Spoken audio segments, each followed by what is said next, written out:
பார்வையில் பார்க்க மாட்டேன். அனைவரும் ஒரே கண்ணோட்டம் தான் பார்ப்பேன். மக்களுக்கு அனைவருக்கும் நான் அனைத்து திட்டங்களை தரவேன் என்று சொன்ன கொடுத்திருக்கியா? கொடுக்கல. அதனால தான் இந்த ஆர்ப்பாட்டம். அதனால இன்றைக்கு என்ன நிலைமை என்று சொன்னால், பவானி ஆற்றில் தண்ணீரினுடைய வரவு குறைந்து விட்டது.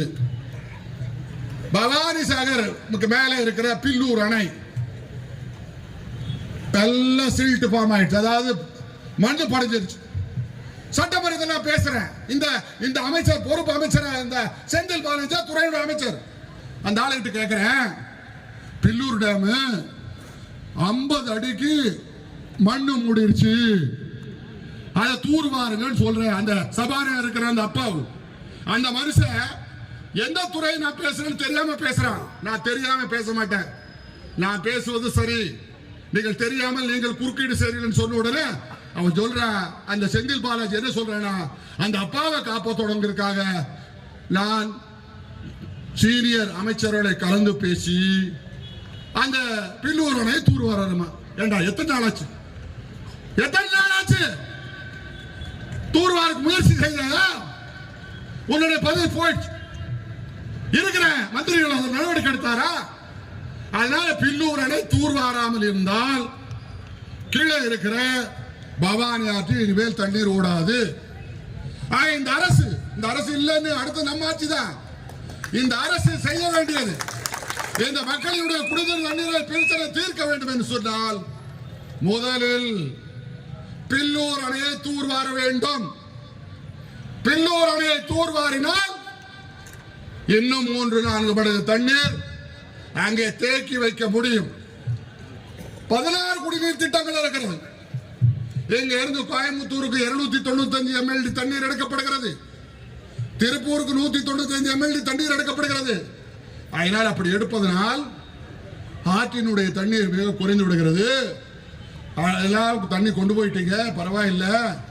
நாம மண்ணின் மைந்தர்கள், இந்த ஊர்ல சேர்ந்தவன் ஆறு, நம்ம ஆறு, நமக்கு தண்ணியில நீங்க நமக்கு தண்ணீர் கொடுப்பதற்கு இன்னும் ஒரு மாற்று யோசனை சொல்லுகிறேன் நான் சொல்லுகிறேன். செங்கல் எஸ்டேட் அருகில் டொமான் என்ற இடத்தில் ஒரு தடுப்பணையை கட்டி 3 TMC தண்ணீரை நீங்கள் தேக்கி வையுங்கள். கோடை காலமாகிற பொழுது குடிநீர் பிரச்சனை தீர்ப்பதற்காக அந்த அணையில் இருந்த தண்ணீரை நீங்கள் திறந்து விடுங்கள் என்று இந்த அரசுக்கு நான் யோசனை சொல்லுகிறேன். இதெல்லாம் செஞ்சா நிரந்தரமாக தண்ணீர் பிரச்சனை தீர்க்கப்படும், நிரந்தரமாக தீர்க்கப்படும். ஆகையினால் திருப்பூர் 2வது குடிநீர் திட்டத்தில் 27 mld தண்ணீர் மிச்சம் இருக்கிறது. அதுல இந்த 6 பஞ்சாயத்து, இரும்பறை, சின்னக்கள்ளிப்பட்டி, மூடுதுறை, ஜடையம்பாளையம், இலுப்பநத்தம், பள்ளிப்பாளையம், இந்த பகுதிக்கு ஒரு 6 mld தண்ணீரை கொடுங்க. அதே போக ஏற்கனவே இந்த திட்டத்தில் சேர்க்கப்பட்டிருக்கிற வெள்ளாதி ஆகிய பகுதிகளுக்கு கொஞ்சம் கூடுதலாக தண்ணீர், ஆக மொத்தம் 9 mld தண்ணீரை வழங்க வேண்டும் என்று கோரிக்கை வைத்திருக்கிறோம். இந்த அரசு செவி சாய்க்கவில்லை. ஆகவே தற்சமயம் இந்த தண்ணீர் பிரச்சனை தீர்ப்பதற்கு இந்த அரசாங்கத்துக்கு நான் வழியை சொல்லுகிறேன். மாவட்ட ஆட்சித்தலைவர் இருக்கிறார். இந்த உளவுத்துறை மூலமாக போலீஸ் ரிப்போர்ட் முதலமைச்சருக்கு அனுப்புவார். முதலமைச்சருக்கு செவிக்கு போகட்டும். என்ன பிரச்சனை என்றால், நம்முடைய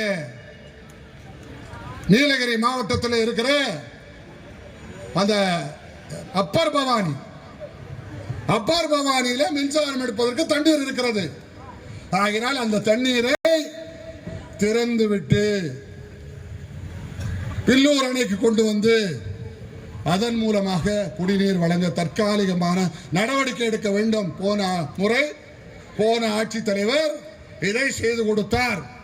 ஆகவே இதை இந்த அரசு செய்ய வேண்டும். இந்த ஆற்றை நம்பி நிறைய விவசாயிகள் இருக்கிறார்கள். எல்லோரும் வாழை போட்டு இன்றைக்கு குலை தள்ளுகிற அளவில் வயதிலே இருக்கிறது. இப்ப தண்ணியில் என்ன ஆகும்? பல லட்சக்கணக்கான விவசாயிகள் பல லட்சங்களை இழக்க வேண்டிய சூழ்நிலை இன்றைக்கு தள்ளப்பட்டு இருக்கிறார்கள். விவசாயம் என்பது சாதாரணமா வருமானம் வருகிற தொழிலா? காத்தடிச்சா போன முறை 4 லட்சம் வாழை போயிடுச்சு. ஒந்த நிவாரண ஆட்சி கொடுக்கல. ஆக நான் சொல்லுவது, குடிப்பதற்கு தண்ணீரும் விவசாயத்து தண்ணீரும் இந்த பவானி ஆற்றை நம்பிதான் நம்முடைய மக்களும் விவசாயிகளும் இருக்கிறார்கள். ஆகவே மேலே இருக்கிற அந்த செக் டேம், திருப்பூர் செக் டேமில் இருந்து கொஞ்சம் தண்ணீரை ஓபன் பண்ணி விடுங்க, கதவணைகளை திறந்து விடுங்கள். குடிநீர் ஆதாரமாக இருக்கிற சிறுமுகை பேரூராட்சி, ஏற்கனவே இருக்கிற நம்முடைய அன்னூர் அவனாசி குடிநீர் திட்டம், இன்னும் இருக்கிற கிழக்கு பகுதியில் இருக்கிற குடிநீர் திட்டங்களுக்கு தண்ணீர் வருவதற்கு இந்த அரசு நடவடிக்கை எடுக்க வேண்டும். அதை செய்ய வேண்டும். செய்தால்தான் இந்த மக்களுக்கு குடிநீர் தண்ணீர் கிடைக்கும். அதற்குண்டான ஏற்பாட்டை மாவட்ட நிர்வாகம் செய்ய வேண்டும், அரசு செய்ய வேண்டும் என்று நான் பணியோடு கேட்டுக்கொள்கிறேன். இப்ப நிறைய இடங்களில் தண்ணீர் பிரச்சனை. ஒரு சட்டமன்ற உறுப்பினர் என்ற வகையில் நான் என்ன செய்கிறேன்னு சொன்னா, எந்தெந்த ஒரு கிராமத்துக்கு ஒரு இடம் 2 இடம் இந்த ஆர்ஓ பிளான்ட்டை போட்டு குடிப்பதற்கு சுத்தமான தண்ணீர் வழங்க வேண்டும் என்று இன்றைக்கு வழங்கி கொண்டிருக்கிறேன். மாவட்ட ஆட்சித்தலைவரத்தில் சொல்லியிருக்கிறேன். உடனடியாக மாவட்ட நிர்வாகம் எந்தெந்த ஊர்களிலே தண்ணீர் பிரச்சனை இருக்கிறதோ, சப்ப தண்ணி இல்லாமல் இருக்கிறதோ, போர் தண்ணி இல்லாமல் இருக்கிறதோ, குடிப்பதற்கு ஆற்று தண்ணீர் இல்லாமல் இருக்கிறதோ, அந்த பகுதியிலெல்லாம் உடனடியாக ஆழ்குழாய் கிணறு அமைத்து பொதுமக்களுக்கு தண்ணீர் வழங்க வேண்டும். உடனடியாக மின் இணைப்பு பெற்று மின்மாட்டரை பொருத்த வேண்டும்.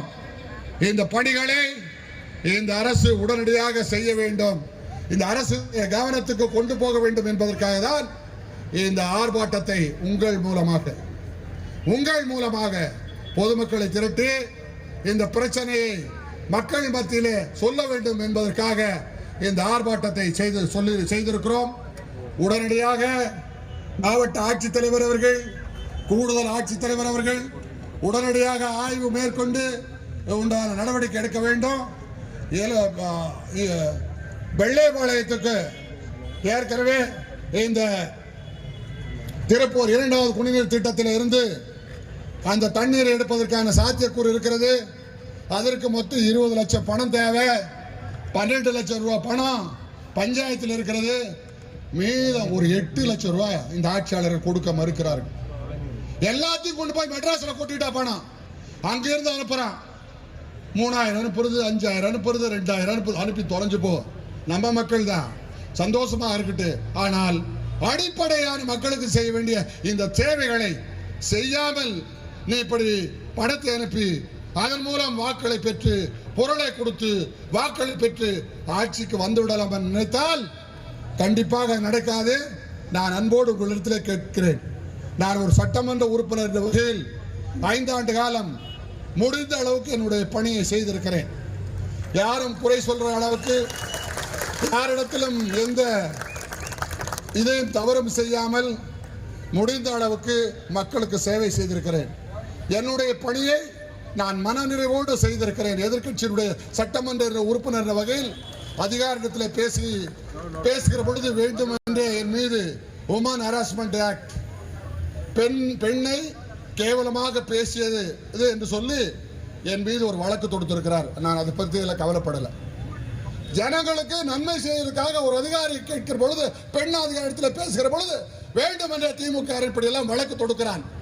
அதையெல்லாம் நான் கவலைப்படவில்லை. நான் மக்களுக்காக, நான் மக்களை சந்தித்து வாக்களை கேட்கிற பொழுது எனக்கு வாக்களிக்க கண்டிப்பாக உங்களுக்கு நான் உழைப்பேன் என்று சொல்லி உத்தரவாதத்தோடு நான் வாக்களை பெற்று உங்கள் ஆதரவில் வெற்றி பெற்றிருக்கிறேன். அந்த பணியை மனநிறைவோடு செய்திருக்கிறேன். ஆகவே நான் உங்களிடத்தில் கேட்டுக்கொள்வதெல்லாம் நம்பிக்கையோடு இருங்கள். 2026 அதிமுக தான் ஆட்சி அதிகாரத்துக்கு வரும். நம்மோடு பாரத பிரதமர் நரேந்திர மோடியினுடைய பாரதிய ஜனதா கட்சி நம்மோடு இருக்கிறது.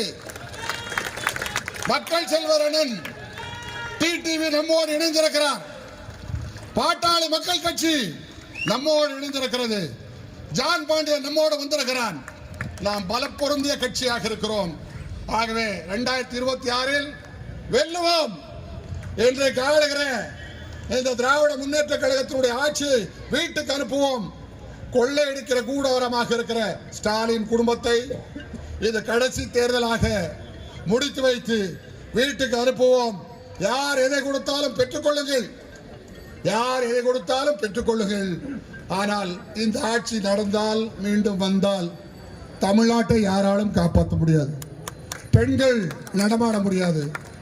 கற்பழிப்பு, போதைப் பொருள் நடமாட்டம், கஞ்சா, கொள்ளை எல்லாம் நடக்கும். ஆகையினால் விலைவாசி விண்ணை மற்றும் குறைந்திருக்கிறது. அதையெல்லாம் கட்டுப்படுத்த வேண்டும் என்று சொன்னால் நம்முடைய அண்ணன் எடப்பாடியார் நல்ல தேர்தல் வாக்குறுதியை கொடுத்திருக்கிறார். மகளிர் உதவித்தொகை 2000 வழங்கப்படும். ஒவ்வொரு குடும்பத்துக்கும் உதவித்தொகை ஆட்சி பொறுப்புக்கு வந்தவுடனே 10,000 வழங்கப்படும். நம்போடு நீங்க 100 நாள் வேலையை 150 நாளாக உயர்த்தப்படும் என்று சொல்லி இருக்கிறார். எனக்கு திமுக சொல்லுவேன், இதெல்லாம் முடியுமான்னு. முடியும். அண்ணன் எடப்பாடியார் நிர்வாக திறமை இருக்கிறது.